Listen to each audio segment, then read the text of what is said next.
तारीख और बुधवार। आप सबका स्वागत और धन्यवाद।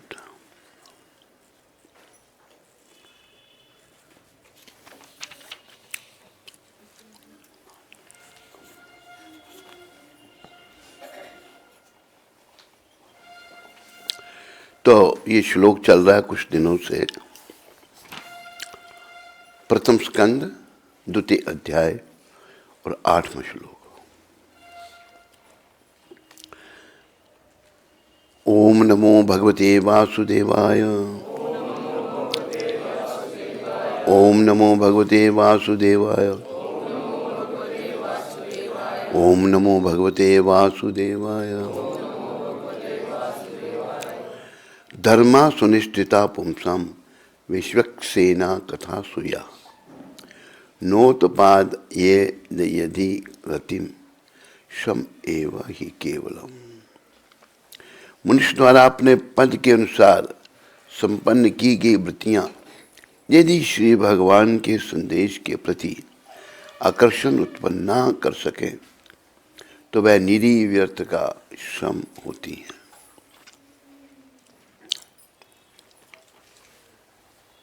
भगवान का संदेश क्या है? भगवान श्री कृष्ण ने अपने मुखारबिंद से गीता में भी दिया है। भगवत गीता भगवान की वाणी और भागवत भगवान के विषय में। तो भगवान गीता में कह रहे हैं, संदेश भगवान का, सर्वधर्मान परित्यज्य। तूने बहुत सारे धर्म बना लिए हैं संसार में, सबको छोड़ दो। 1866। सर्वधर्मान परित्यज्य मामेकम शरणम व्रज। मेरी एक की शरण में तुम आ जाओ तो मैं क्या करूंगा? अहम त्वाम सर्व पापेभ्यो। मैं तुम्हें सारे पापों से छुड़ा करके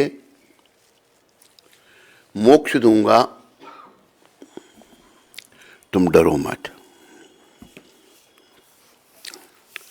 ये भगवान का कहना है, ये भगवान का संदेश है। प्रायः पूरे संसार में हम लोग भगवान के संदेश को भूले हुए हैं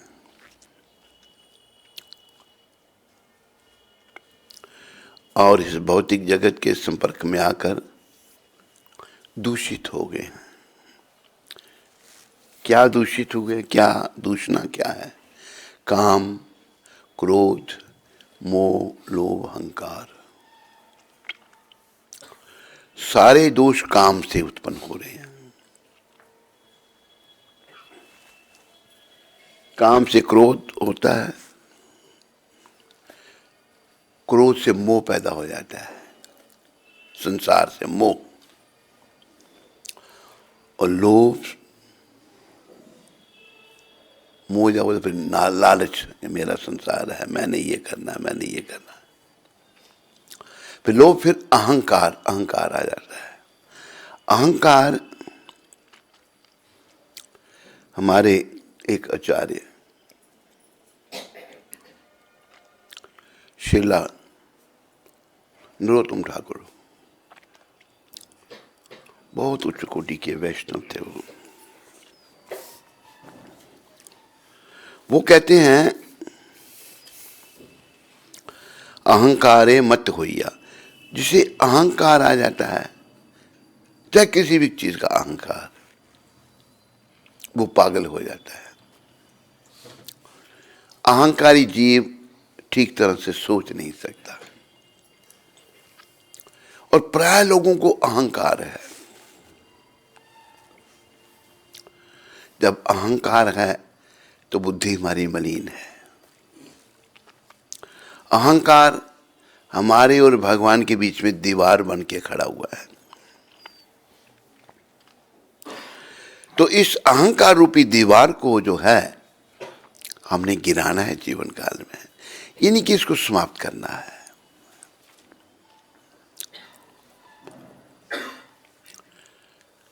ये समाप्त भगवान की शरण में आने से ही होगा, पर शरण में बड़ी कठिन थी। कितने लोग शरण में हैं भगवान की? नहीं है, बिरले कोई ऐसे हैं जो भगवान की शरण जिन्होंने ले रखी है। तो भगवान की शरण में आने से पहले, अहंकार को समाप्त करने से पहले हमें प्रभुपाद जी जैसे महान वैष्णवों का संग करना है। वैष्णव ही हमको शिक्षा दे करके, अच्छा अहंकार भी दो प्रकार के हैं, एक मिथ्या अहंकार और एक सही अहंकार, ये भी प्रभुपाद समझा रहे हैं। मिथ्या अहंकार क्या है? मैं ये शरीर हूं। और आध्यात्मिक जीवन की शुरुआत यहां से होती है, मैं ये शरीर नहीं हूं। फिर मैं क्या हूं? मैं जीवात्मा हूं। लेकिन आज हम सब ने अपने आप को, पुरुष ने भी, स्त्री ने भी, गोरे ने भी, का अपने आप को शरीर समझ रखा है।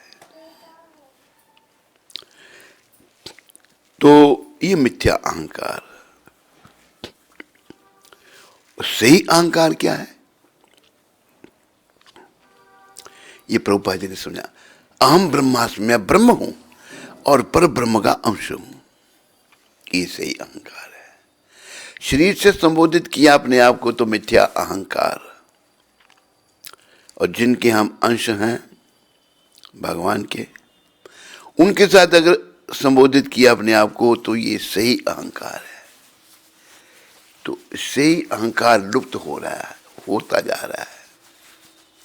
सब मिथ्या अहंकार से भरे पड़े हैं। और अहंकारी जीवन प्रभुपाद समझाते हैं पशु जीवन है। देखो पशु हैं, जैसे कुत्ते हैं। कुत्ते कुछ एक जगह को अपना बना लेते हैं, कुछ जितने भी हैं उस एरिया 5-7 आपस में मिलकर एक जगह रहते हैं। रात को भौंकते रहेंगे, दिन को सो जाएंगे। सो कुत्ते का काम है रक्षा करना, तो रात को भौंकेंगे, कोई भी उनके एरिया में आएगा भौंकेंगे। अगर दूसरे एरिया से कोई कुत्ता आ गया तो सब टूट कर उसके ऊपर पड़ जाएंगे, तू हमारे इस एरिया में क्यों आया, खा जाएंगे उसको। एक बार मैंने एक दृश्य देखा, शहरों में गांव से लोग सामान खरीदने आते हैं। गांव में सामान नहीं मिलता, गांव शहर के जो 5-7 लोग पैदल चल के आते हैं, तो गांव के कुत्ते भी साथ-साथ कभी आ जाते हैं। एक ऐसे गांव से लोग आए होंगे तो गांव का कुत्ता भी एक साथ में उनके आया था। तो शहरी कुत्तों ने देखा हो तो उनको ऐसे मुश्किल लगी, ये बाहर का आया तो देखकर उसकी तरफ टूट पड़े सारे। उसने देखा मेरे पीछे आ गई सारे, वो घर घबरा गया, डर गया, वो भाग रहा है, भागता है। एक दिन पहले बारिश हुई थी और सड़क पे थोड़ा सा कीचड़ जैसा था, तो लाइन में 3-4 लोग मिलकर चल रहे थे, 1 2 3 4 ऐसे बातें कर रहे थे आपस में, चल रहे। तो कुत्ता जब आया भागता, पीछे उसके कुत्ते लगे हैं, घबराया हुआ मुझे खा जाएंगे, इतने मेरे पीछे लगे हैं। तो आगे लोगों ने रास्ता बंद कर रखा था, साइड में क्या जाए, तो सीधा भाग रहा था। वो जो लाइन में थे उनकी एक की टांग में घुस गया। टांग में जब घुस के उसकी टांगे उठा के आगे फेंकी, उसने धड़प का जमीन पर पड़ा वो, और कुत्ता भाग गया आगे। तो ये मिथ्या अहंकार पशुओं में, ये मेरी जगह है, ये क्यों आया। और मनुष्य भी आजकल ऐसे ही सोच रहे हैं, मेरा तेरा। ना मैं कुछ हूं, ना मेरा कुछ है, ना तू कुछ है, ना तेरा कुछ है। इसलिए बड़े सुंदर ढंग से भजन में समझाया है।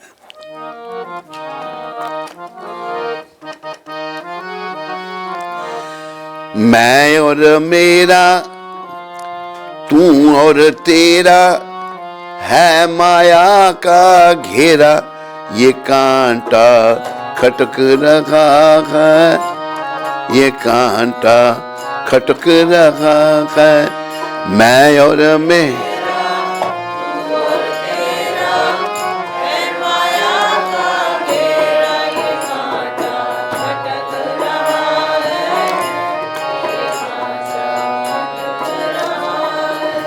भजले प्राणी रे अज्ञानी, 2 दिन की जिंदगानी वृथा क्यों भटक रहा है, वृथा क्यों भटक रहा है।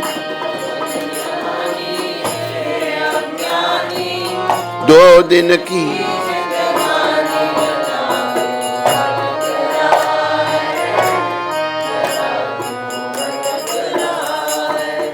बड़ी सुंदर शिक्षा इस भजन में, ध्यान से सुनो और इस भजन को याद कर लो।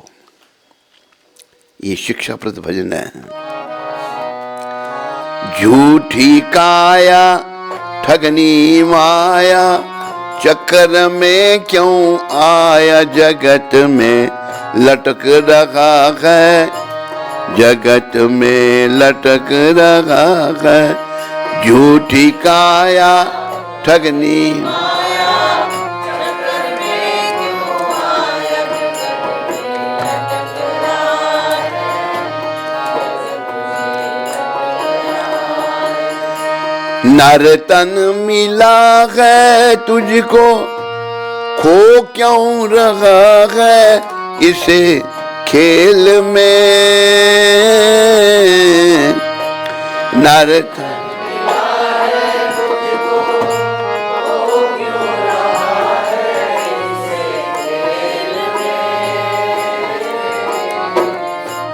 कंचन सी काया तेरी, उलझी है विषयों की बेल में। कंचन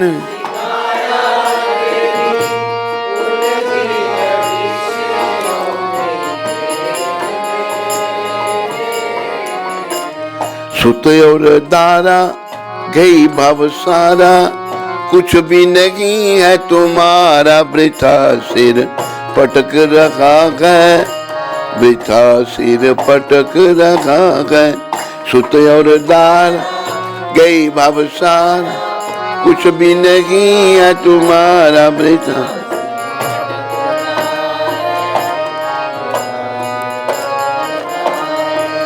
भजले प्राणी रे अज्ञानी, 2 दिन की जिंदगानी वृथा क्यों भटक रहा है, वृथा क्यों भटक रहा है। भजले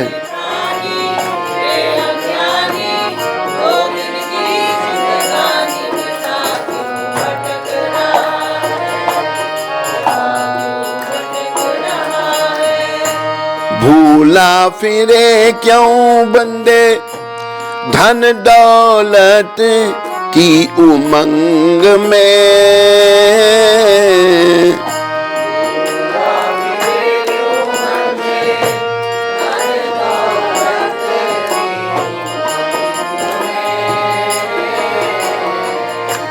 माता पिता और बंधु कोई चले ना तेरे संग में।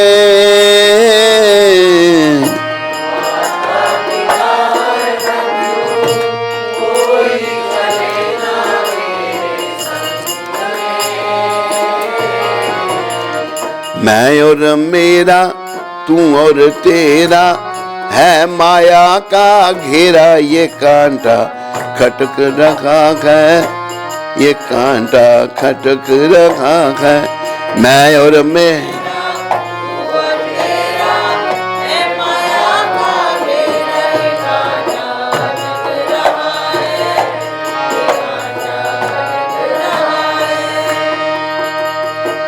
बड़ी शिक्षा भजन में आगे शब्दों का ध्यान दें।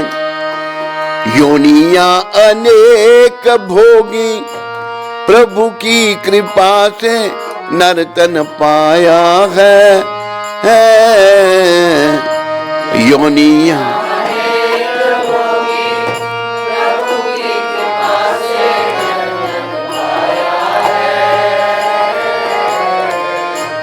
झूठे व्यसन में फंस कर हरि से ने लगाया है। झूठे व्यसन में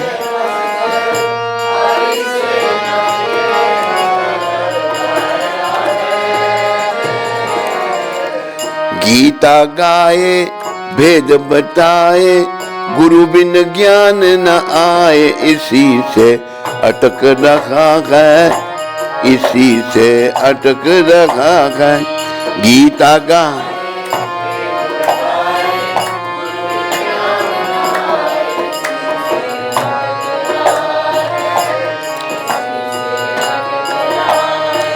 भजले प्राणी रे अज्ञानी, 2 दिन की जिंदगानी वृथा क्यों भटक रखा है, वृथा क्यों भटक रखा है।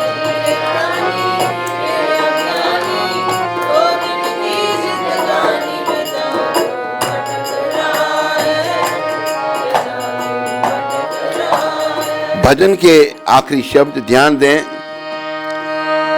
चंचल घुमानी मन अब तो जन्म को सुधार ले। चंचल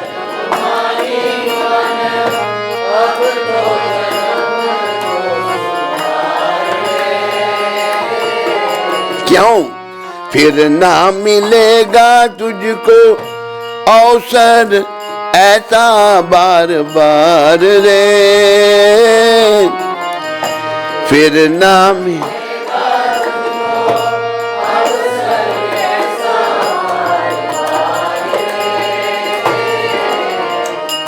रे अज्ञानी तज नादानी, भजले सारंग पानी। यही सब ग्रंथ कहाए, यही सब संत कहाए। रे अज्ञानी भजले सारंग,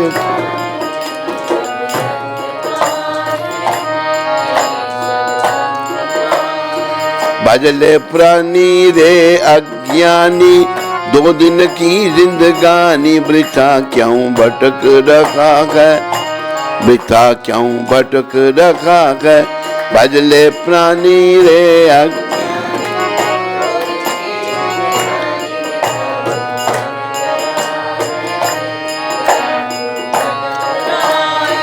झूठी काया ठगनी माया, चक्कर में क्यों आया। जगत में लटक रखा है, जगत में लटक रखा है। झूठी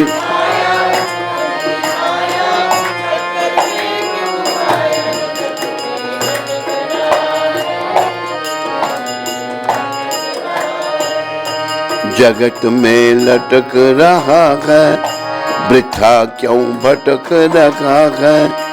जगत में लटक रहा, वृथा क्यों भटक। तो ये भजन बड़ा शिक्षाप्रद है। संत कह रहे हैं, ये व्यक्ति, ये प्राणी, भजले प्राणी रे अज्ञानी। जो भगवान का भजन नहीं करता वो अज्ञानी है, और वो इस बात को भूला हुआ है कि 2 दिन की जिंदगानी, परमानेंट कोई है ही नहीं ना यहाँ पर। लगता है लंबा समय, लंबा समय नहीं है। वृथा क्यों भटक रहा है। तेरी थोड़ी सी जिंदगानी है, तुम बेकार में भटक रहा है। झूठी काया ठगनी माया, ये शरीर नश्वर, माया ठग रही है हमको, और हम चक्कर में इसके आ गए हैं। क्यों चक्कर में आए हम? क्योंकि हम भगवान से अलग होकर सुख भोगना चाहते थे, इसलिए हम लोग माया के चक्कर में आ गए। झूठी काया ठगनी माया, चक्कर में क्यों आया। ये शरीर नश्वर, और माया ठग रही है सबको, चक्कर में क्यों आए, ये प्रश्न उठता है। इसलिए कि हम भगवान से अलग होकर सुख भोगना चाहते थे। देखो, भगवान का एक गुण क्या है, वो स्वतंत्र है। वो किसी पर निर्भर नहीं है, भगवान परतंत्र नहीं है। तो हम जैसे स्वतंत्र हैं, भगवान की हम संतान हैं। याद रखो, जितनी स्त्री पुरुषियां बैठे हैं या दुनिया में जितने लोग हैं, हम सब भगवान की संतान हैं। ये याद करना है। नाम संसार से, नाम ये शरीर है, हम भगवान के हैं। लेकिन अलग क्यों हुए? क्योंकि भगवान से अलग होकर हम सुख भोगना चाहते थे। देखो, सुख केवल प्रभु के चरणों में है। जैसे वो भजन सुनाते हैं ना आपके, भज मन राम चरण सुखदाई। भगवान के चरणों में सुख है, संसार में सुख नहीं। ये संसार को क्या कहा है भगवान ने? मामुपेत्या पुनर्जन्म दुखालयम शाश्वतम। जो जन्म है उसकी मृत्यु है, और ये संसार दुखों का घर है। ये भगवान ने गीता में घोषित किया है। जब भगवान ने इसको दुख की जगह बता रहे हैं, तो हम मूर्ख इसमें सुख ढूंढ रहे हैं। जैसे एक मूर्ख पशु रेत में पानी ढूंढ रहा है। गर्मी है, रेत में है, वो आ गया रेत में घूमता घूमता, प्यास लग गई, चारों देखता पानी कहाँ है, तो उसको रेत में दूर रहकर पानी जैसा कुछ दिखाई देता है। वो क्या है? वो मिराज है। रेत में सूरज की रोशनी पड़ने से वो पानी दिख रहा है। तो पशु है, उन्हीं समझ सकता कि रेत पर सूरज की रोशनी पड़ने से ये रेत जो है पानी दिख रही है, ये पानी नहीं है। जानवर है ना, पशु है, तो उस मिराज की ओर वो भागता है पानी पीने के लिए। जब पास पहुंचता है, कुछ नहीं। मूर्ख पशु होने के कारण फिर उसी रेत में सुख की खोज करता है। उसमें रेत में पानी तो है नहीं, फिर उसमें ही खोजता है। ऐसे दूसरी तरफ उसको दिखता है, सूरज की रोशनी से रेत में पानी दिखता है, मिराज, उसकी ओर भागता है। उधर भी कुछ नहीं। पशु है, भले तुम्हें एक जगह से पानी नहीं दिखा, एक जगह धोखा होगा, दूसरी जगह में नहीं होगा, फिर तीसरी जगह उधर ही पानी ढूंढता है, तीसरी जगह भागता है, कुछ नहीं। भाग भाग कर उसका शरीर का पानी खत्म हो जाता है और मर जाता है वहां पर। यही गति हमारी है। इस दुख रूपी संसार में सुख खोजते को, सुख तो आज तक किसी को मिला ही नहीं। गुरु नानक देव ने कहा, नानक दुखिया सब संसार, सारी दुनिया दुखी है। गुरु नानक देव बहुत बड़े संत हुए हैं। सब दुनिया दुखी है, फिर सुखी कौन? सो सुखिया जिस नाम आधार। सुखी वही है जो भगवान का नाम लेता है। तो सुख भगवान के चरणों में है, संसार में कहीं भी सुख नहीं है। इसलिए भजन में कहा है ना, भज मन राम चरण सुखदाई। भज मन राम चरण, भज मन श्याम चरण सुखदाई। भज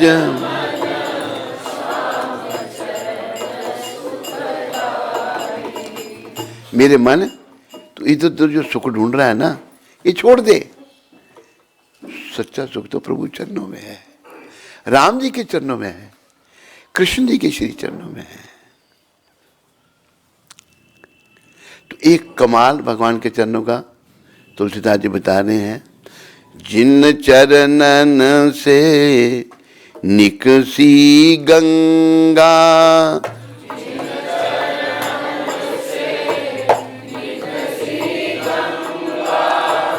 शंकर जटा समाई।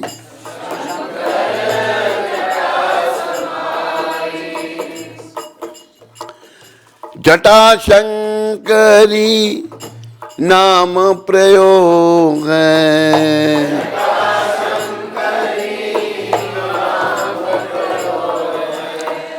त्रिभुवन तारन आई, त्रिभुवन तारन भज मन राम चरण सुखदाई। भज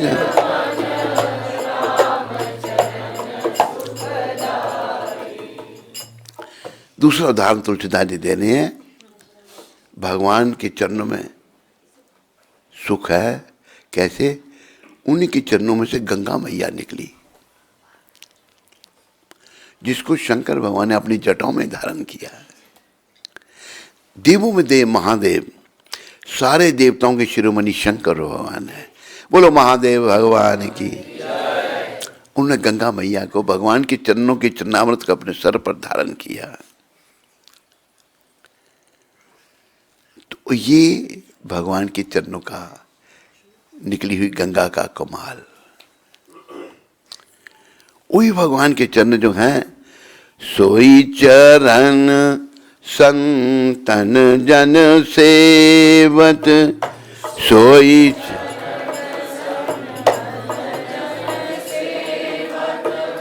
सदा रहत सुखदाई। सदा वो जो भगवान के चरण हैं, संत उनकी सेवा करते हैं। संतों के पास कोई सुख सुविधा का सामान नहीं है, घर नहीं है, सुंदर वस्त्र नहीं है पहनने के लिए, हैं, खाने का कोई प्रबंध नहीं है, आनंद में है वो।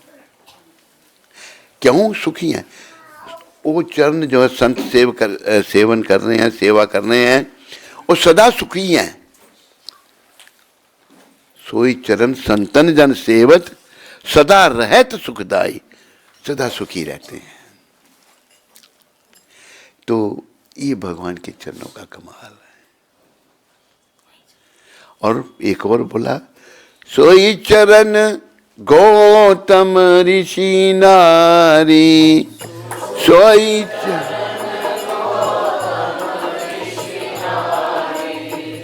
परसी परम पद पाई।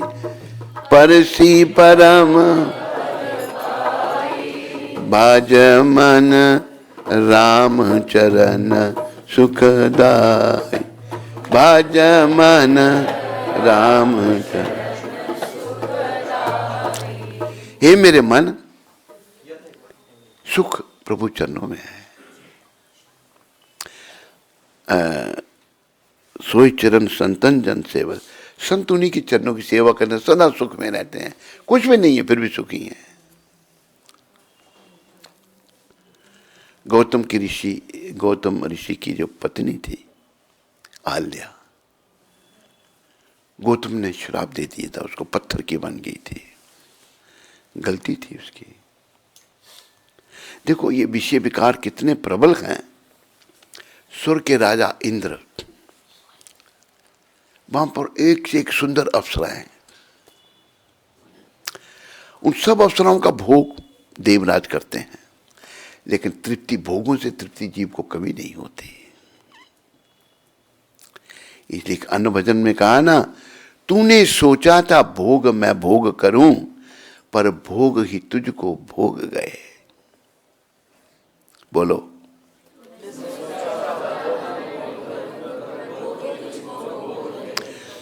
जिन्हें अपना बनाया था तूने,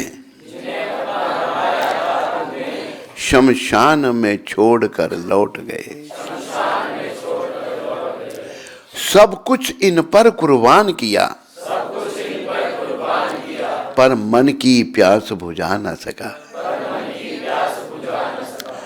दुनिया भी तो तेरी बन न सकी, भगवान को अपना बना ना सका। तेरा लोक गया पर लोक गया, तू मानव तन कुछ पा ना सका। तो तूने सोचा था मैं भोगों को भोग करूं, पर भोग ही तुझको भोग गए। कैसे? दो व्यक्तियों की बात। एक दुनिया में सबसे बड़ा अमीर आदमी था, अमेरिकन था वो, पर इंग्लैंड में रहता था। उसके बाप दादा इंग्लैंड के ही होंगे, तो इंग्लैंड में रहता था। दुनिया में अमीर आदमी, उसका नाम था जॉन पॉल गेटी। एक बार प्रेस वाले उसके पास आए और उसको पूछते हैं कि गेटी साहब, ये बताइए, आपके पास इतना धन, दुनिया में अमीर है, आप क्या चाहते, क्या इच्छा क्या आपकी? प्रेस वाले भी प्रश्न करते हैं, और क्या इच्छा आपकी, जब दुनिया का दौलत आपके पास है, दुनिया में आप अमीर व्यक्ति हैं, इच्छा क्या है? तो जॉन पॉल क्या कहते हैं? कहते मेरी एक ही इच्छा है कि मैं पेशाब अच्छी तरह कर सकूं। दुनिया का अमीर आदमी पेशाब नहीं कर सकता। और खुराक क्या थी उसकी? जौ का पानी पीता रहा, दुनिया और कुछ नहीं खा सकता था। पहले भोगों को भोगा, भी भोग उसको भोग रहे हैं। इसी प्रकार बंबई में एक सेठ था, गुजराती, बहुत बड़ा सेठ, अरबोपति होगा वो भी। तो गुजराती लोग धार्मिक होते हैं, तो उसके घर में एक संत, वो भी गुजराती थे, उनको बुलाया। संत अपने कुछ 10-15 अनुयायियों के साथ आए। तो सेठ जी ने क्या किया? महात्मा जी को और उनके अनुयायियों को सोने चांदी के बर्तनों में भोग परोसा। सोने चांदी के बर्तनों में उन्होंने भी कभी नहीं खाया होगा, परोसा। अभी महात्मा जो बड़े थे, उनके मुखिया जो थी, उस सेठ को कहते हैं, सेठ जी तमें भी मारे साथे बेसीने जमो, खाने को जमो कहते हैं, यहां बैठ के हमारे साथ आप भी भोजन करो। सेठ जी कहते नहीं, पाची जमी, मैं बाद में खाऊंगा। तो महात्मा सोचने लगे, पता नहीं ये संकोच कर रहे हैं हमारे साथ बैठ के खाने में। कहते बांधा सूझ है, क्या परेशानी है, हमारे साथ बैठ के खाओ। सेठ नहीं मान रहा है। महात्मा चित्त में अड़ गई, नहीं बैठ के खाओ। आखिर रहस्य का उद्घाटन हुआ। रहस्य क्या था? उस सेठ को बोलना पड़ा, बाप जी, साधुओं को बाप जी भी कहते हैं गुजरात में, बाप जी बात एम छे, ये जो बद्दू जो छे ना, वो नहीं जमी सकता। जो कुछ मैंने आपको परोसा ना, मैं नहीं खा सकता। वो महात्मा चकित, તમે શું જમો છો, क्या खाते हो तुम? कहना छाछ ना रोटला। छाछ रोग कुछ नहीं खा सकता। अरबोपति से कुछ खा ही नहीं सकता। भोग भोग रहे हैं उसको। हम सब भोगों के पीछे पड़े हुए हैं।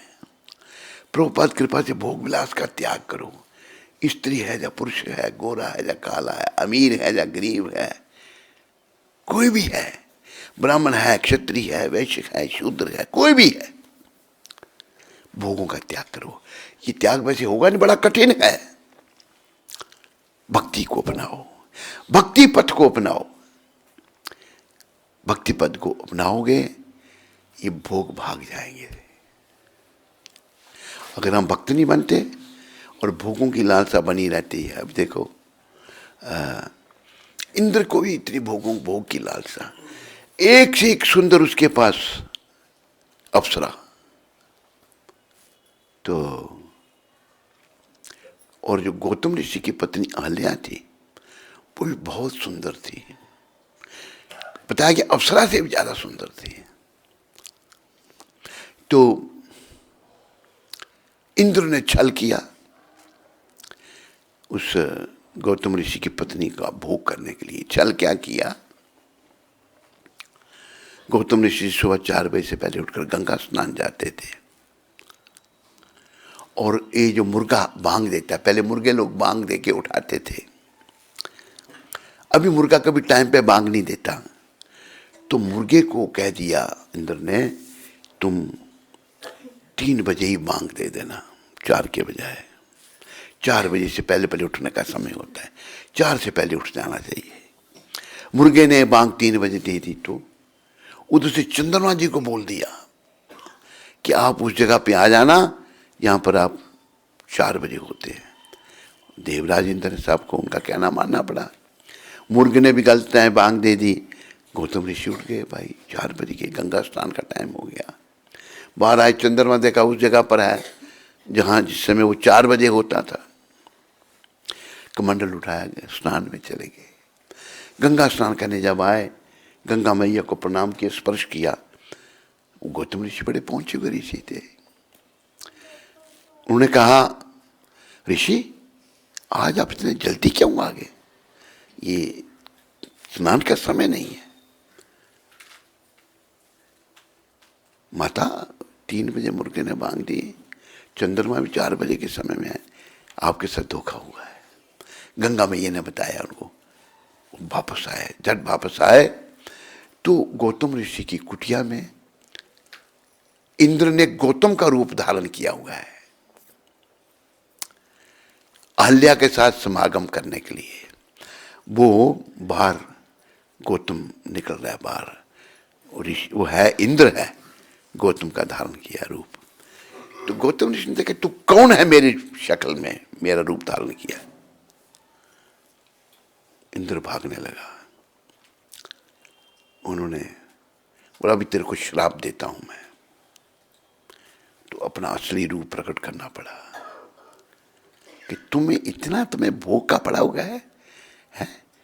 तुम स्वर्ग लोक छोड़ के यहाँ पृथ्वी लोक की भी स्त्रियों का भोग करने आ जाते हो? तुम्हें स्त्री की योनि से इतना प्रेम है? चल मैं तुम्हें श्राप देता हूं, तेरे सारे शरीर में योनियां हो जाएं। स्त्री के जो गुप्त अंग हैं इंद्र के सारे शरीर में बन गए। अभी बड़ी शर्म आ रही, क्या हो गया ये? बेइज्जती उसकी बड़ी, अनुनय मिलने के मारे बड़ी भूल हुई मेरे से। फिर वो आंखें बन गई, स्त्रियों के गुप्त अंग आंखें बन गई गौतम ऋषि के श्राप से इंद्र के शरीर में। सारी दुनिया भोगों के पीछे, और कलयुग में तो लोगों पर यही शिक्षा है। आज के स्कूल कॉलेजों में कुछ नहीं पढ़ाया जाता। लड़के लड़कियां पढ़ने जाते हैं, क्या शिक्षा दी जाती है? पेट पालने के लिए, और पेट भी नहीं पालता कि एक बार। तो लोग पराया, बस ये जो इंद्रियों का आकर्षण बड़ा प्रबल है, सभी इसके पीछे पड़े हुए हैं, और परिणाम में दुखे हो रहे हैं। माँ बाप घर से लड़कियों को पढ़ने भेजते हैं, वहां पर वो मुंह काला करके आ जाती हैं। ऐसा देखा कि हमने संपर्क में हर प्रकार के लोग आते हैं, मुंह काला करके आती हैं वहां से। माँ बाप को पता नहीं लगा लड़की मेरी पढ़ रही है। जब देखो अंग्रेजी में एक कहावत है, if money is lost then nothing is lost. अगर धन चला गया तो कोई बात नहीं, फिर धन आ जाएगा। If health is lost then something is lost. अगर किसी का स्वास्थ्य चला गया, कोई बात, थोड़ी बात है भाई, स्वास्थ्य ठीक होना चाहिए। पर if character is lost then everything is lost. अगर कोई चरित्रहीन बन गया, उसका सब कुछ चला गया है। आज की जो शिक्षा पद्धति क्या है, ये हमारे 60 साल राज करने वाले ने क्या किया? लोगों को चरित्रहीन बना दिया। लोग चरित्रहीन बन गए। स्कूलों कॉलेजों में शिक्षा क्या है? कोई आत्मा परमात्मा का ज्ञान नहीं। इसलिए भगवान ने गीता के 9वें अध्याय में कहा, राज विद्या राजगुह्यम पवित्रम मिदमुत्तमम प्रत्यक्षावागम धर्मयम सुसुखम कर्तम व्ययम। अर्जुन जी, मैं गीता का ज्ञान जो तेरे को दे रहा हूं, इस सारी विद्याओं का राजा है। क्यों विद्याओं का राजा क्यों है? इसमें आत्मा और परमात्मा का ज्ञान है। मनुष्य शरीर इसी आत्मा को समझने के लिए मिला है, और आत्मा को समझने के साथ साथ परमात्मा को भी हम समझेंगे। जैसे सूर्य देव को देखने का मतलब, हम अपने आप को भी देख सकते हैं। सूर्य को देखा, हम अपने आप को भी देख सकते हैं। अंधेरे में कुछ नहीं दिखता। तो ये शरीर, चाहे पुरुष का चोला चाहे स्त्री का, आत्मज्ञान के लिए मिला है। जैसे भजन में आए ना, पहले आत्म दर्शन करना था, पहले निष्काम कर्म किया नहीं, कुछ पुण्य दान करना था, कुछ पुण्य तूने हरि सिमरन भी किया नहीं। क्या किया? बेकार श्वास गंवाता रहा, बेकार श्वास गंवा, हरि सिमरन में सो लगा ना सका, हरि सिमरन। दुनिया भी तो तेरी बन ना सकी, दुनिया भी तो भगवान को अपना बना ना सका। हम सभी लोग आज दुनिया को अपना बना रहे हैं, पैसे इकट्ठे कर रहे हैं, डिग्रियां ले रहे हैं दुनिया को बनाने के लिए। दुनिया किसकी बनी आज तक? बनी किसी की दुनिया? किसी की नहीं बनी। और भगवान को तो छोड़ दिया। जो दुनिया को बनाने में लगा है उसने तो भगवान को छोड़ दिया है। दुनिया भी तो तेरी बन ना सकी, भगवान को अपना बना ना सका। भगवान को छोड़ के ही दुनिया को हमने अपना बनाना चाहा। अगर हम भगवान को अपना बनाने में लगते तो दुनिया के पीछे नहीं पड़ते। तेरा लोक गया पर लोक गया, तू मानव तन कुछ पा ना सका। तेरे लोक पर लोक बेकार हो गया। यही लोग समझते हैं तब है पैसे अच्छे हों, पर वो भी टेम्परेरी है, थोड़े समय के लिए है। लोग तो बनाने पर चलो नाम का लोग बना हुआ है उनका भाई। जो बड़े पैसे वाले सोचते हैं हम तो बस सुखी हैं, पर कब तक सुखी हो तुम? 100 साल का तो कोई होता ही नहीं अभी। 100 साल के भी उसके बाद तुम्हें सब छोड़ना पड़ेगा। ये जो अपने धन संपत्ति से जो तूने मोह उत्पन्न किया हुआ है, ये मोह तेरे को पुनः इस संसार में खींच कर लाएगा। पुनः तेरे को इस दुख रूपी संसार में आना पड़ेगा। मां के गर्भ में 9 मास उल्टे लटके रहना पड़ेगा। मरते समय बड़ा कष्ट भोगना पड़ेगा। इसलिए कहा है ना, सब पीछे बोलो, आया था हरि भजन को, मीठे लागे दाम, दुविधा में दोनों गए, माया मिली न राम। तू तो हरि भजन करने के लिए आया था, लेकिन पैसा तुम्हें बड़ा अच्छा लगा, दाम, पैसा बहुत अच्छा लगा। और जब पैसे के चक्कर में जो भी बड़ा दुखी हो गया बेचारा वो। पैसे से आज तक किसी को शांति नहीं मिली। शांति जो है ना, सुख शांति प्रभु चरणों में है, भगवान की शरण में है। संसार में कहीं सुख शांति नहीं। एक भजन आना कौन सा है वो भाई, जिसमें ये बातें बना रही हैं, और मैं भूल रहा हूँ उसके शब्द, एक शब्द याद आए नहीं।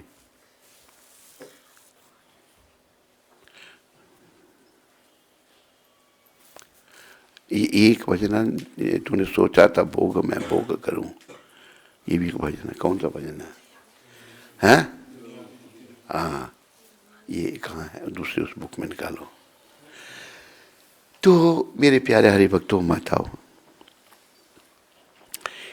इस शरीर तुमको मिला है तो बेकार के खेल में क्यों इसका उपयोग कर रहा है तुम? कंचन सी काया तेरी उलझी है विषयों की बेल में, विषय विकारों की बेल में।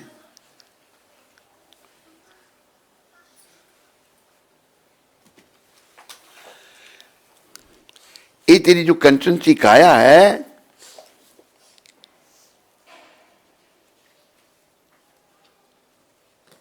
ये दुनिया में एक और भजन है, वो मुझे ध्यान नहीं आ रहा, वो बड़ा फेमस भजन है। देखो आगे तो बताता हूं तुमको। तो सुंदर शरीर अब जैसे बेल होती है ना, बेल वृक्ष के आगे पीछे वृक्ष को पकड़ लेती है, वो खुद नहीं लंबी हो सकती, वृक्ष को पकड़ कर बढ़ती है। उलझी है विषयों की बेल में, कंचन सी काया तेरी उलझी है विषयों की। सबकी काया बेल मतलब विषय विकार में उलझी हुई है। कोई है नहीं ऐसा जो जिसकी काया विषय विकारों में नहीं फंसी हो। जो विषय विकारों से मुक्त हो गया वो समझो बस बड़ा भाग्यशाली है। फिर कहा सुत और दारा गई भव सारा, तेरा पुत्र स्त्री जो है ये भवरूपी सागर से तेरे को पार नहीं करने होंगे। कुछ भी नहीं है तुम्हारा, तेरा कुछ नहीं है, तेरी औरत नहीं, बच्चे नहीं, धन संपत्ति नहीं, वृथा सिर पटक रहा है, बेकार में सिर को पटक रहा है तुम्हें। इसलिए भजले प्राणी रे अज्ञानी, 2 दिन की जिंदगानी, वृथा क्यों भटक रहा है। फिर भूला फिरे क्यों बंदे, धन दौलत की उमंग में, धन दौलत की उमंग में क्यों भूला फिर रहा है तुम। धनी लोगों को अहंकार हो जाता है प्राय। कहा है अगर अपना कल्याण चाहिए,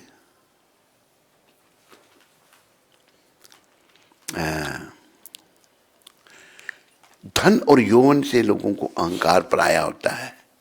तो संत कह रहे हैं, मेरे पीछे सारे बोलो, धन यौवन यूं जाएंगे,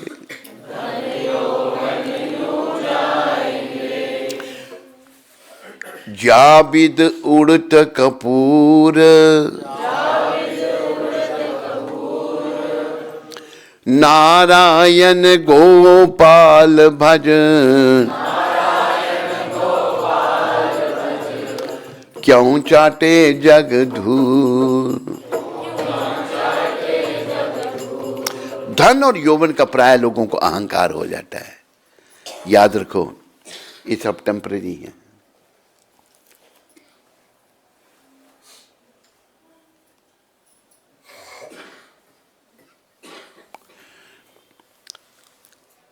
तो संत कह रहे हैं ये धन और यौवन ऐसे जाते हैं। कपूर जो है ना, कैम्फर जिसे अंग्रेजी में कहते हैं, उसको बाहर रख दो धीरे धीरे उड़ जाता है। ढेला रखोगे खुला पड़ेगा तो उड़ जाता है। इसी प्रकार धीरे धीरे धन यौवन दोनों चले जाएंगे। इसलिए ये प्राणी नारायण गोपाल भज, ये प्राणी तू गोपाल कृष्ण का भजन कर। हरे कृष्ण हरे कृष्ण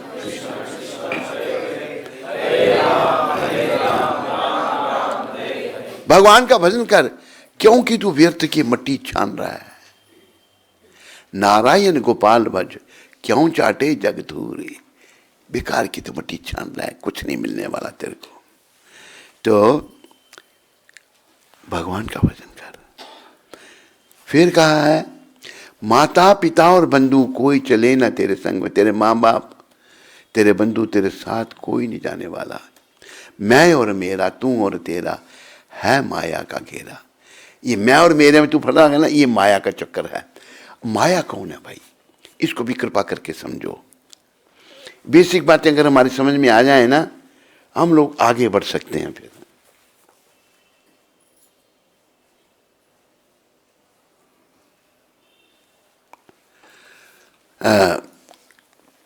माया, हम जितने भी जीव हैं ना संसार में, हम सब ऐसे हैं जो भगवान के प्रति अपराधी हैं, जो भगवान की आज्ञाकारी नहीं है। संत समझा रहे हैं शास्त्र के आधार पर, प्रभुपाद समझा रहे हैं हम ऐसे जीव हैं, हमने भगवान के अधीन नहीं रहना चाहा। अपराध हो गया तो भगवान इतने दया में हैं, वो जबरदस्ती किसी से नहीं करते। अच्छा प्राणी तो नहीं इधर मेरी सेवा में रहना चाहता, हम सबका काम भगवान की सेवा में रहना है। अच्छा जाओ तुम पृथ्वी लोक में जाओ, वहां तेरे को कोई नहीं पूछेगा। लेकिन वो बेचारे इतने दयालु अपने यहाँ भी आ जाते हैं, अवतार लेते हैं। कृष्ण आए, राम आए, नरसिंह आए, प्रभुपाद जी जैसे संतों को भेज देते हैं। ये मैं और मेरा ही तेरा जो बंधन है, ये माया का घेरा। माया ने तेरे को अच्छा, माया भगवान की पुलिस है। देखो, कोई अगर कपटी आदमी, कोई गलत आदमी जो है प्राइम मिनिस्टर को मिलना चाहे, वो मिल सकता है? पहले पुलिस को, सीआईडी को मिलना पड़ेगा, देखेंगे सही भी है, किस कारण से मिलना चाहता है, ये कई प्रश्न पूछेंगे, वो सही होगा तो वो जाने देंगे। इसी प्रकार माया भी, अगर हम गलत होंगे ना, अगर कपटी भेष होगा हमारा, ऐसे नाम से भगवान का नाम लेते होंगे, मतलब भाव से नहीं, तो माया दबोच लेगी हमको। अगर सही तरीके से जाएंगे ना, फिर माया कुछ नहीं कर सकती। अगर हम भगवान की शरण में आ गए, कृष्ण के हाथ में जीवन की डोरी सौंप दी, ये भी कहा भगवान ने गीता में, देव ही ऐशा गुणमयी मम माया दुरतया। मेरी माया को लांघना बहुत कठिन है, भगवान कह रहे हैं। कैसे लांघा जाएगा? माँ में बाह्य प्रपद्यन्ते माया में तंतरंती थे। जो मेरी शरण में आ जाता है वो मेरी माया को लांघ जाता है। आवश्यकता भगवान की शरण है। शरण कैसे मिलेगी? प्रभुपाद जी जैसे संतों की कृपा से। इन संतों की शरण लेकर हमने अपने को ये आध्यात्मिक जीवन में लाना है, भजन करना है। भोजन की तरफ हमारा ज़्यादा ध्यान है, भोजन भी लेना है शरीर को चलाने के लिए, पर ज़्यादा हमने भजन करना है भगवान का। भजन अगर होगा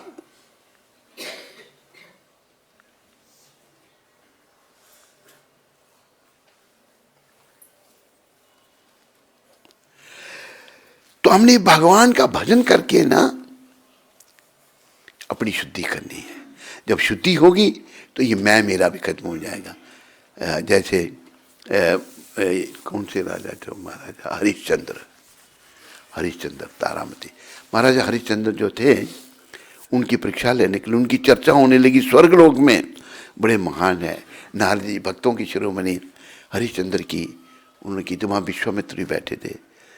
विश्वामित्र स्वर्गलोक में बैठे हुए कहते हैं, एक पृथ्वी का राजा महान नहीं हो सकता, मैं उनकी परीक्षा लूंगा, लीजिए।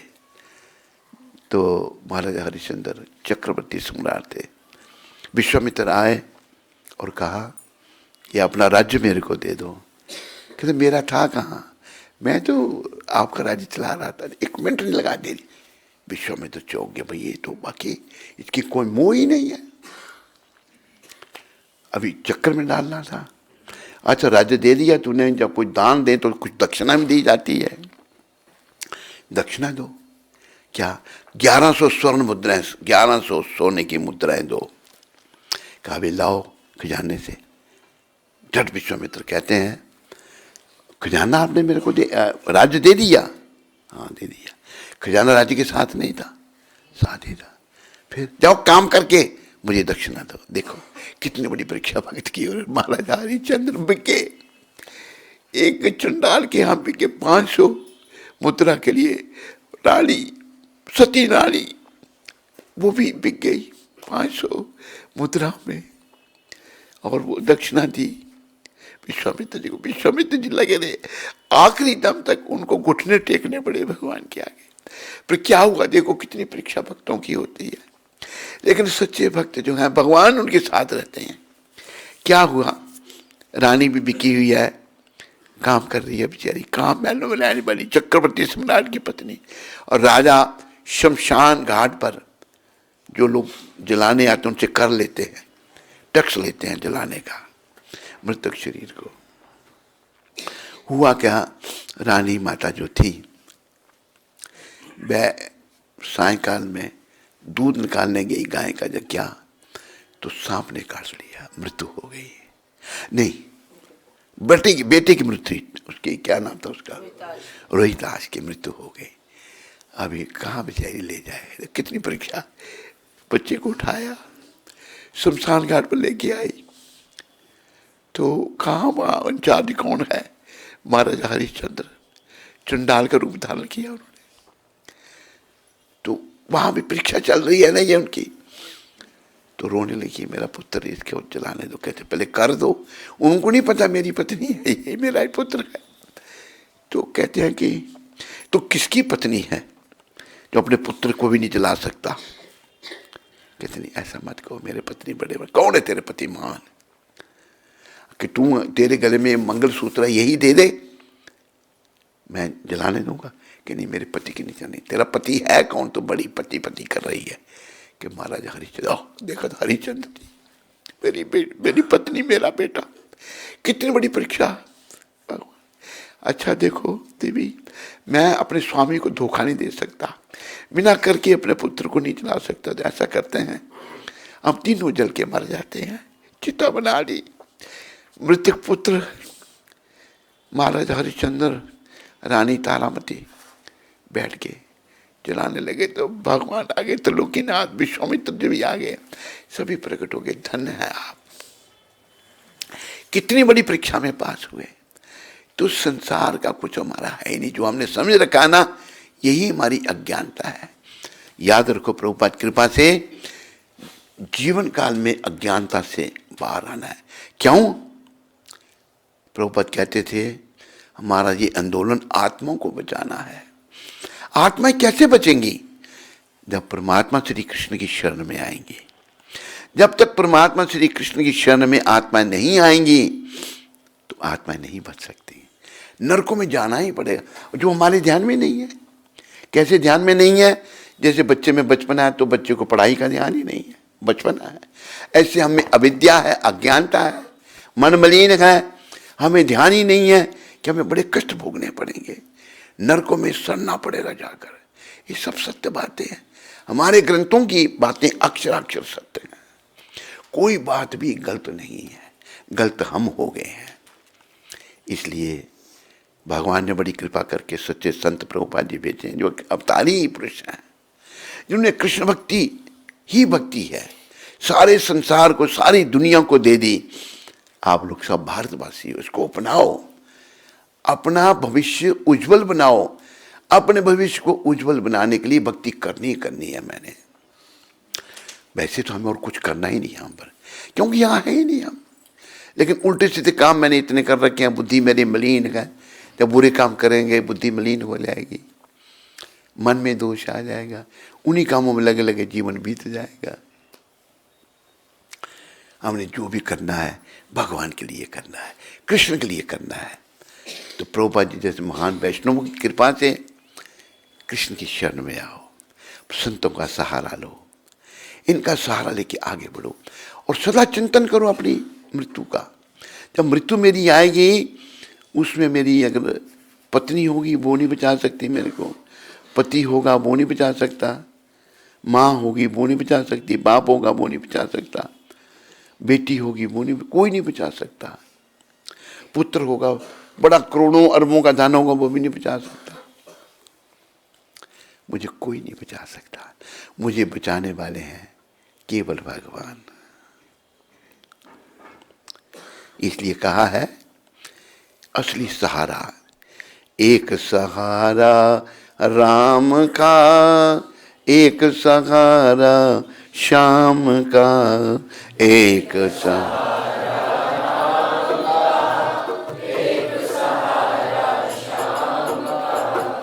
एक सहारा राम का, एक सहारा श्याम का।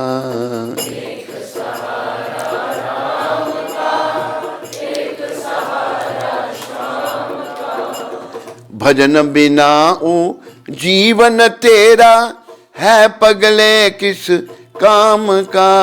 भजन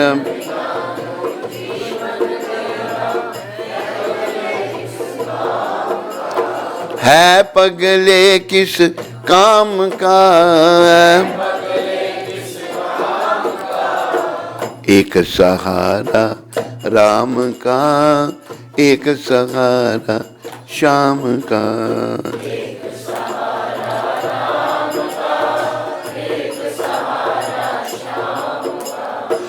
इसी नाम से मीरा तर गई, लेके सहारा श्याम का। इसी नाम से मीरा तर गई, लेके सहारा श्याम का। एक सहारा श्याम का, एक सहारा राम का, एक सहारा शाम का।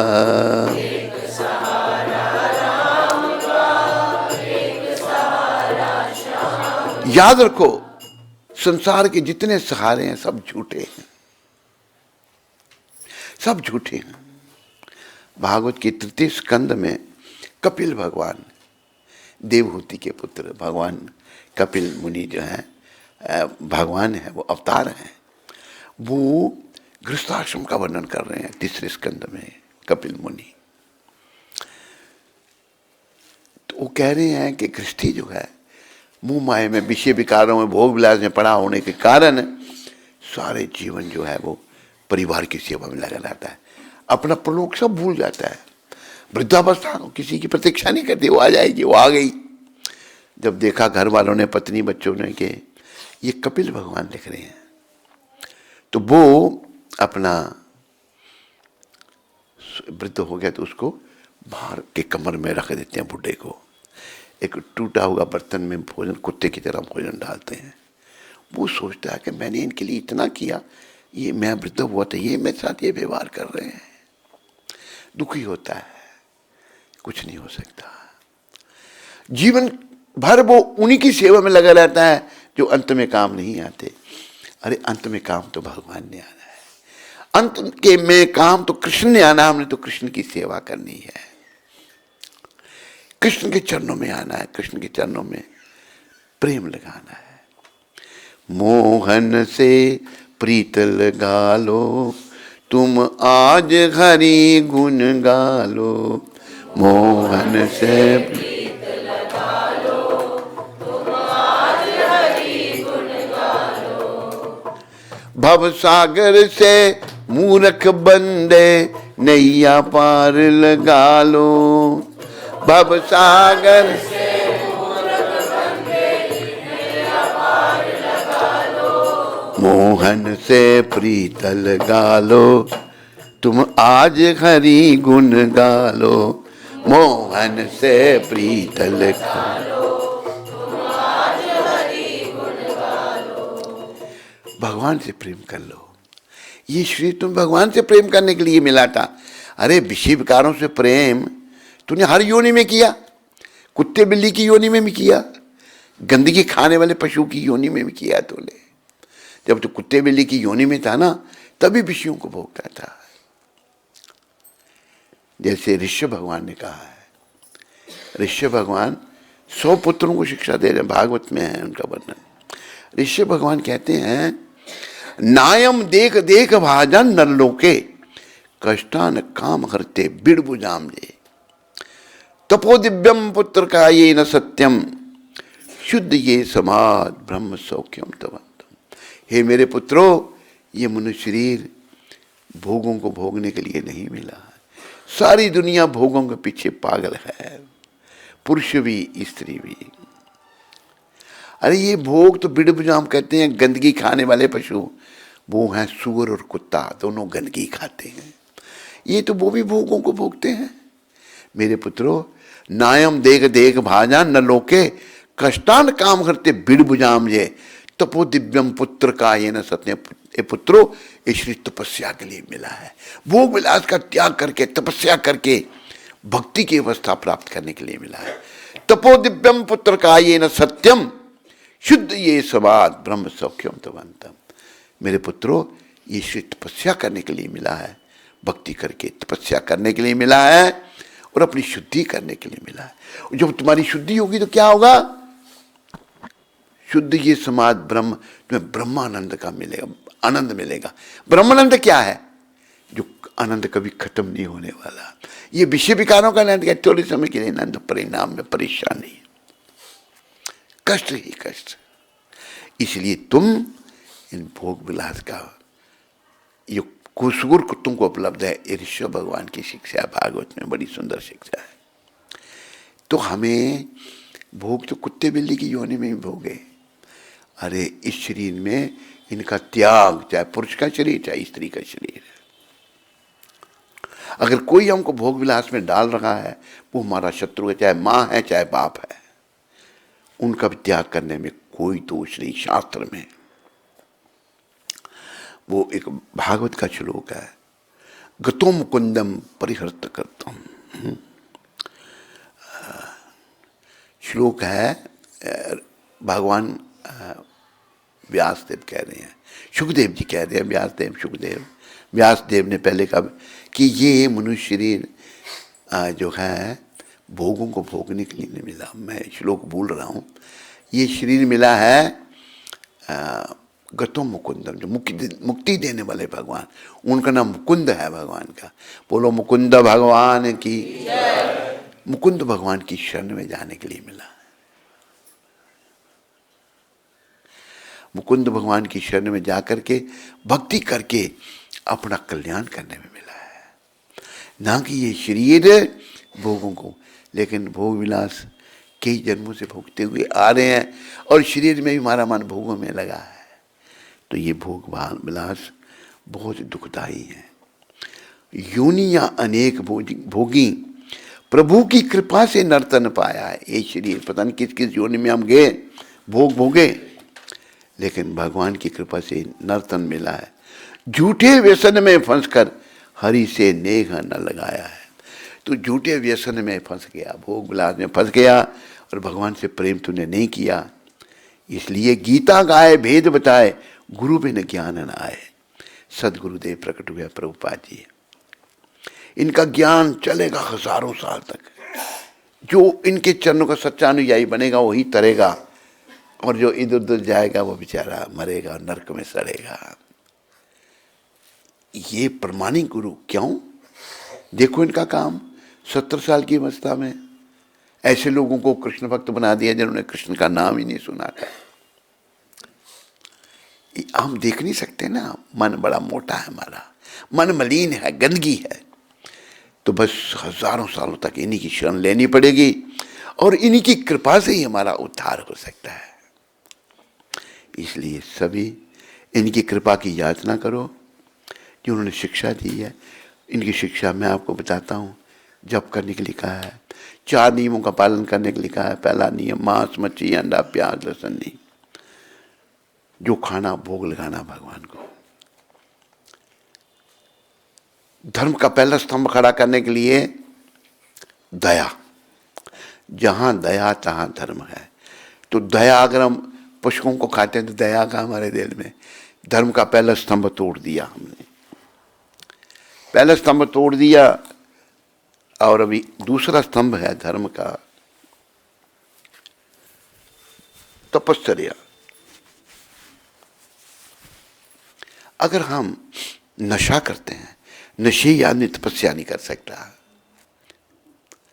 तो अगर हम नशा करते हैं, शराब पीते हैं, चाय काफी का भी नशा है, कोई भी नशा करते हैं, तो हम धर्म का दूसरा तपस्या नहीं कर सकते। दूसरा स्तंभ हमने तोड़ दिया। धर्म का तीसरा स्तंभ है स्वच्छता, सफाई।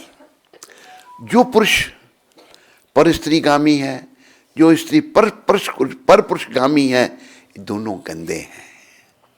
दोनों को घोर नरक में जाना पड़ेगा, पुरुष को भी और स्त्री को भी। अब ये आम हो गया, देख रहे हैं जगह जगह जाते आम। स्त्री का अपना पति है, दूसरे से संबंध जोड़ रखा है। तो ये महापाप है। गंदे हैं जो पर पुरुष या पर स्त्री से संबंध रखते हैं, वो महान गंदे हैं। धर्म का तीसरा स्तंभ खत्म हो गया, स्वच्छता खत्म होगी। चौथा स्तंभ धर्म का सत्यता, सच्चाई। जो आदमी मन घड़ंत बातें करता, मन जो है हमारा मलिन है, या जो जुआ खेलता है, मन में जो आया, मन की हर बात मलिन है। मलिन मन की हर बात बेकार है। तो जो मन में आया वो बोला, उसने धर्म का चौथा स्तंभ यानी कि सत्यता खत्म कर दी। मन उल्टा सीधा बोलेगा, मन ठीक बात कभी नहीं, जब तक शुद्ध नहीं है ये गलती बोलेगा। हमें सही बोलने वाला मिलेगा जो भक्त है भगवान का। भगवान के शुद्ध भक्त प्रभुपाद जी सही बोल रहे हैं, शास्त्रों का ज्ञान दे रहे हैं। और ऐसे लोग हैं जो अपना स्वार्थ सिद्धि करने के लिए, जिनमें से 2 नमूने जेल में पड़े हुए हैं। एक 3 करोड़ चेले वाला, एक 5 करोड़ चेले वाला, दोनों भी जेल में पड़े हुए हैं। 3 करोड़ वाला पहले गया तो 5 करोड़ वाला उसका दिखाया वो मोटरसाइकिल पे जा रहा है, चढ़ के उगा रहा है उधर से, आइए आप, क्या हम इंतज़ार कर रहे थे। बड़ा लोग बना देते हैं, नाटक बना देते हैं। 3 करोड़ वाला पहले ही जेल में पड़ा है, 5 करोड़ वाला वो मोटरसाइकिल पे चढ़ के जा रहा है, वो नाच के आइए हम आपका इंतज़ार कर रहे थे। वीडियो देखो कभी वो। तो एक के चेले 5 करोड़, दूसरे के चेले 3 करोड़, और भी हैं कई छोटे मोटे बहुत हैं। ये सब नरकगामी है, नरकों में ले जाने वाले। अरे बस एक संत प्रकट हुए हैं, प्रभुपाद, जो सच्चे संत, जिनने लोगों की सोई हुई भक्ति को जागृत किया। भक्ति सबके अंदर है, लेकिन वो सुषुप्त अवस्था में है, प्रभुपाद जी ने जागृत कर दिया। हम सब भगवान के, चाहे कोई अंग्रेज है, कोई या मुसलमान है, चाहे ईसाई है, कोई भी है, सभी भगवान के हैं। भगवान ने गीता में कहा ना कि सर्व योनिषु कौन्तेय अहम बीज प्रदापिता, सारी योनियों का बीज देने वाला पिता मैं हूं। कृष्ण ही सबके पिता है। कृष्ण माता, कृष्ण पिता, कृष्ण धन प्राण। मुसलमान भी भगवान के हैं, ईसाई भी भगवान के हैं, जो भी कोई किसी जाति सब भगवान के हैं। हमें तो भेदभाव दिखते हैं ना, लेकिन भगवान के अब कई मुसलमान बड़े बड़े भक्त हुए हैं भगवान के। अभी थी ना ताज बीबी का पहले वर्णन आया था। ताज बीबी कहती है, हूँ तो मुगलानी हिंदवानी अब रहूँगी मैं मुगलानी हूँ, मैंने नमाज पढ़ना छोड़ दी है, और मैं बस देव पूजा, मैं देवताओं की, कृष्ण की पूजा करती हूँ। यहाँ ब्रज में देखो समाधि, ताज बीबी की समाधि अभी इस गवर्नमेंट ने अच्छी बनाई है। और रस खान, क्या नाम था उनका दूसरा, सैयद इब्राहिम, उनकी भी समाधि है। बहुत बड़े भक्त हुए दोनों, कृष्ण भक्त हुए, कृष्ण से बातें करने वाले। ताज बीबी को कहते हैं कि मीरा जी का दर्जा दिया गया है, और सैयद इब्राहिम जी को कहा रस खान, रसों की वो खान थे, नाम उनका सैयद इब्राहिम था। और रस खान लोग उनको कहते नहीं, वो रसों की खान थे, इसलिए रस खान उनको कहा गया। इतने महान वैष्णव हुए, इतने महान वो भक्त हुए। तो हमें भक्ति पथ को अंगीकार करना है अपने कल्याण के लिए। करोगे तो तरोगे भाई, नहीं करोगे तो फिर आगे फिल इन द ब्लैंक खुद ही कर लो। हमने भगवान से प्रेम लगाना। आखिर में संत कह रहे हैं, चंचल घुमानी मन अब तू जन्म को सुधार ले। और मेरे पागल मन, अब तू जन्म को सुधार ले, फिर ना मिलेगा तुझको अवसर ऐसा बार बार रे। बार बार ये शरीर का मौका नहीं मिलने वाला। रे अज्ञानी तज नादानी, अज्ञानी व्यक्ति तो नादानी को छोड़ दे।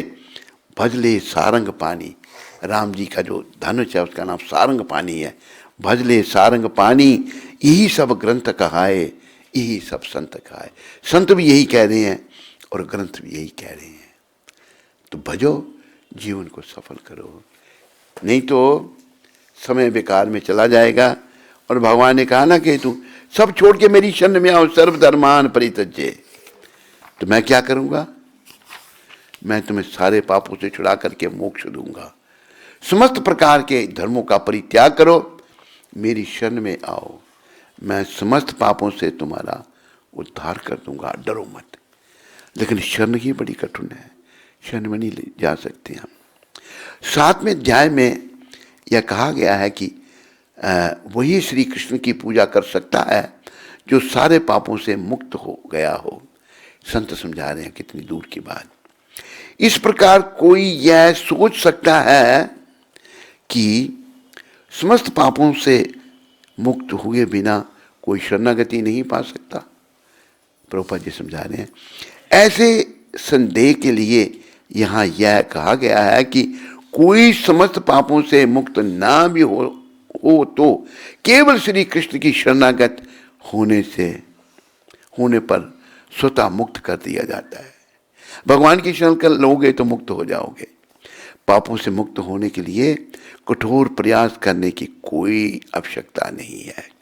मनुष्य को बिना झिझक के श्री कृष्ण को समस्त जीवों के रक्षक के रूप में स्वीकार लेना चाहिए। जो चाहिए उसे चाहिए कि श्रद्धा तथा प्रेम से उनकी शरण ग्रहण करें सदा और प्रेम से। तो भगवान की शरण में आओ भाई, और अपने जीवन को सफल बनाओ, नहीं तो हमारा जीवन विफल है। जीवन को सफल करने के लिए कृष्ण शरण बड़ी आवश्यक है।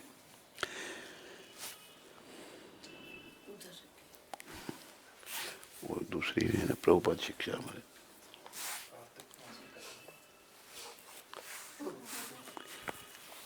मैं आज पहले प्रभुपाद जी की कथा सोच रहा था।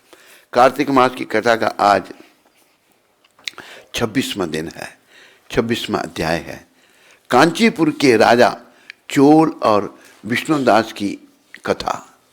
नारद जी बोले, हे राजन, इस प्रकार गणों के वचन सुनकर विस्मित होकर दंडवत करके धर्मदत्त बोला, मनुष्य यज्ञ दान तीर्थ तप आदि से दुख नाशक विष्णु का आराधन करते हैं।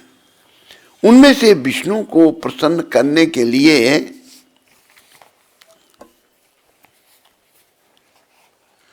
और हरे कृष्णा हरे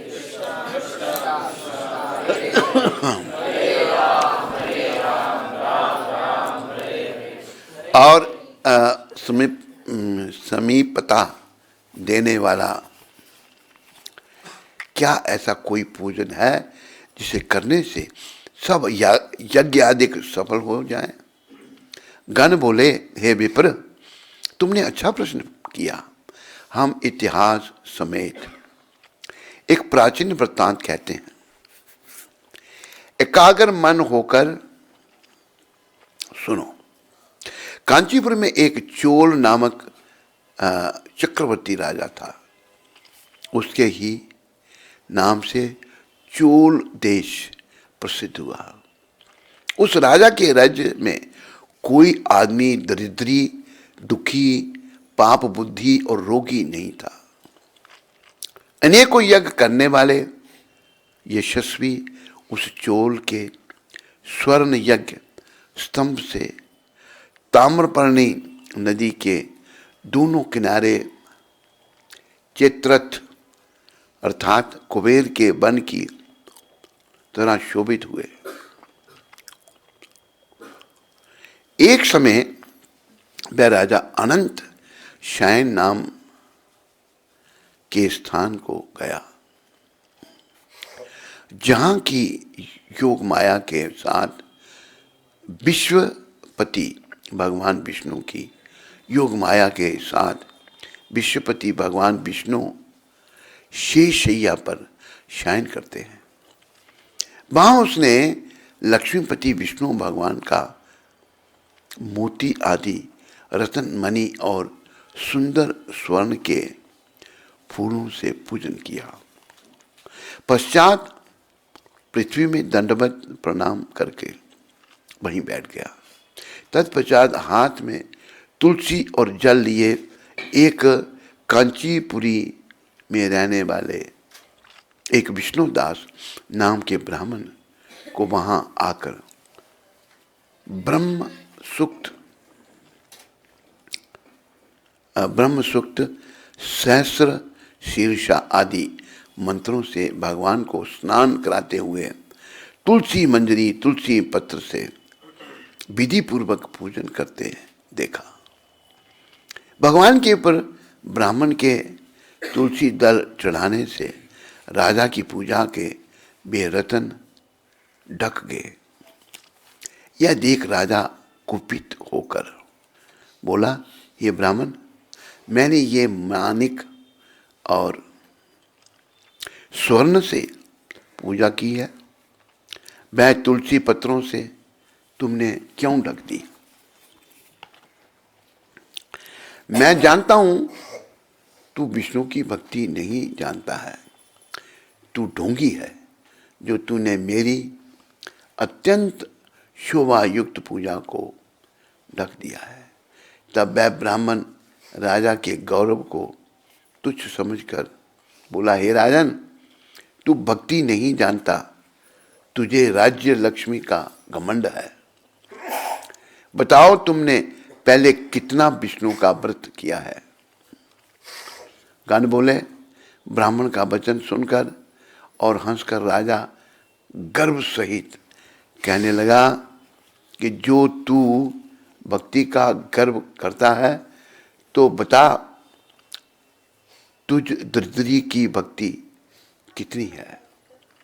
विष्णु भगवान को प्रसन्न करने वाले यज्ञ दान आदि तूने नहीं किए और ना पहले तैने कोई मंदिर ही बनवाया। यदि तुझे भक्ति का ऐसा घमंड है तो अब सब उपस्थित ब्राह्मण आप लोग देखते रहो कि विष्णु भगवान साक्षात दर्शन तुझको दे या मुझको। तब हम दोनों की भक्ति मालूम हो जाएगी। यह कहकर राजा ने अपने राजमहल को चला गया और मृदगल ऋषि को आचार्य बनाकर विष्णु यज्ञ आरंभ कर दिया। उस यज्ञ में बहुत से ऋषियों को बुलाया और बहुत सा अन्न तथा दक्षिणा दी। ऐसा यज्ञ सबसे पहले गया नामक क्षेत्र में किया था और उस समय विष्णुदास भी नहीं वहीं देव मंदिर में रहा और विष्णु को प्रसन्न करने के लिए अनेक नियम करने लगा। माघ और कार्तिक का व्रत किया, तुलसी का वन लगाया और उसे सींचा तथा द्वादक्षर मंत्र का यथाविधि जाप करने लगा। षोडशोपचार और नृत्य गीत आदि मंगलों से नित्य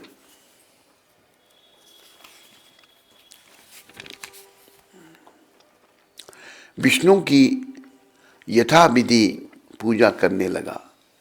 वह चलते फिरते, भोजन तथा शयन करते समय सदा विष्णु का स्मरण करता रहा और समदृष्टि होकर सबसे विष्णु को ही देखता था। विष्णु की प्रसन्नता के लिए माघ और कार्तिक के विशेष नियम पालन करने लगा तथा उद्यापन भी किए। इस प्रकार सब इंद्रियों को वश में करके भगवान का आराधन करते हुए राजा चोल और विष्णु दास ब्राह्मण को बहुत समय भी व्यतीत हो गया। तो 26 दिन की कथा आज तक यही है। कल 27वें दिन की कथा होगी। बोलो दामोदर मास की, बोलो कार्तिक मास की, बोलो दामोदर भगवान की, बोलो जसोदा मैया की, बोलो नंद बाबा की, बोलो राधा रानी की, बोलो बरसाने वाली की।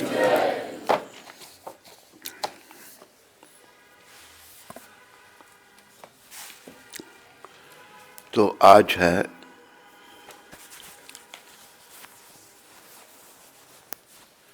22 तारीख।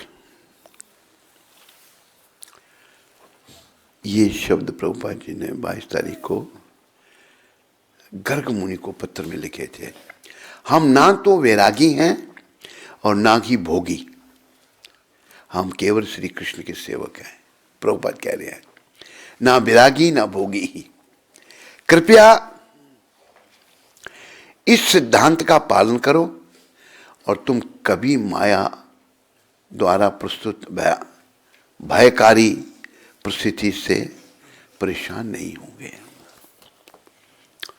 तो बड़ी सुंदर शिक्षा आज की प्रभुपाद की है।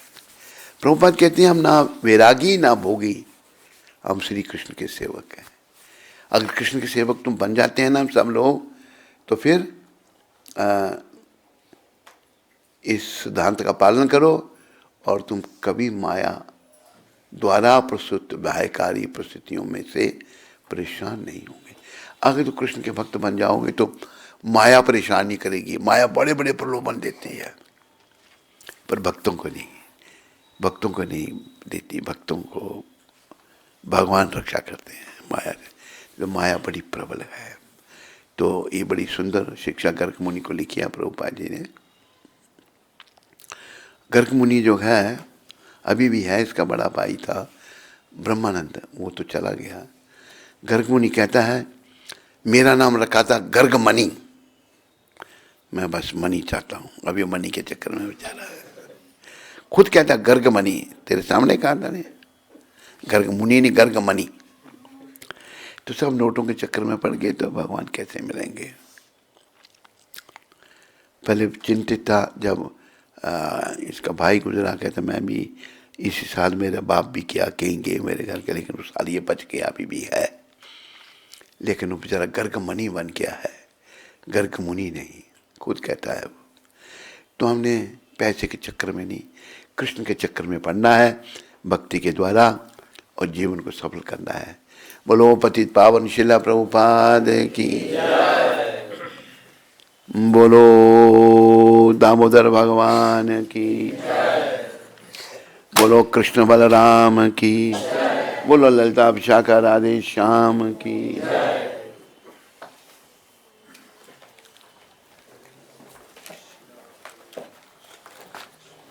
चलो अब प्रसाद लेने वाले, उठो। हरे कृष्णा हरे कृष्णा